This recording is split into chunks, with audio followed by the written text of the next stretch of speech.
ನಮಸ್ಕಾರ. ಕರ್ನಾಟಕದ ಕಲೆ ಮತ್ತು ಸಂಸ್ಕೃತಿಗೆ ಒಂದು ದೊಡ್ಡ ಸುದ್ದಿ ಇದೆ. ಬನ್ನಿ ಅದ್ರ ಬಗ್ಗೆ ನೋಡೋಣ. ಹಾಗಾದ್ರೆ ಭಾರತೀಯ ಶಾಸ್ತ್ರೀಯ ಸಂಗೀತದ ಭವಿಷ್ಯಕ್ಕೆ ಇಲ್ಲಿದೆ ನೋಡಿ ಉತ್ತರ. ಹೌದು, ಕರ್ನಾಟಕ ಸಂಗೀತ ವಿಶ್ವವಿದ್ಯಾಲಯಕ್ಕೆ ಮೈಸೂರಿನಲ್ಲಿ 2ನೇ ಕ್ಯಾಂಪಸ್ ಬರ್ತಾ ಇದೆ. ಇದು ನಮ್ಮ ಸಂಸ್ಕೃತಿಯನ್ನ ಬೆಳೆಸೋಕೆ ಇಟ್ಟಿರೋ ಒಂದು ದೊಡ್ಡ ಹೆಜ್ಜೆ ಅಂತಾನೆ ಹೇಳ್ಬೋದು.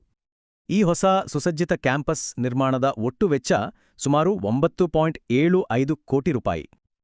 ಅಂದಾಗೆ ಈ ಹೊಸ ಸಂಗೀತ ಕೇಂದ್ರಕ್ಕಾಗಿ ಮೀಸಲಿಟ್ಟಿರೋ ಜಾಗ ಬರೋಬ್ಬರಿ 5.5 ಎಕರೆ. ಈ ಪ್ರಾಜೆಕ್ಟ್ ಶುರುವಾಗಿದ್ದು 2020ರಲ್ಲಿ. ಬನ್ನಿ ಇದರ ಟೈಮ್ಲೈನ್ ನೋಡೋಣ. ಈ ಜಾಗವನ್ನ ಕೊಟ್ಟಿದ್ದು ಮೈಸೂರು ಅಭಿವೃದ್ಧಿ ಪ್ರಾಧಿಕಾರ, ಅಂದ್ರೆ ನಗರದ ಪ್ಲಾನಿಂಗ್ ನೋಡ್ಕೊಳ್ಳೋ ಸಂಸ್ಥೆ. ಈ ಕ್ಯಾಂಪಸ್ ಅಂದ್ರೆ ಕೇವಲ ಕಟ್ಟಡ ಅಷ್ಟೇ ಅಲ್ಲ, ಇದಕ್ಕೊಂದು ದೊಡ್ಡ ಅರ್ಥ ಇದೆ.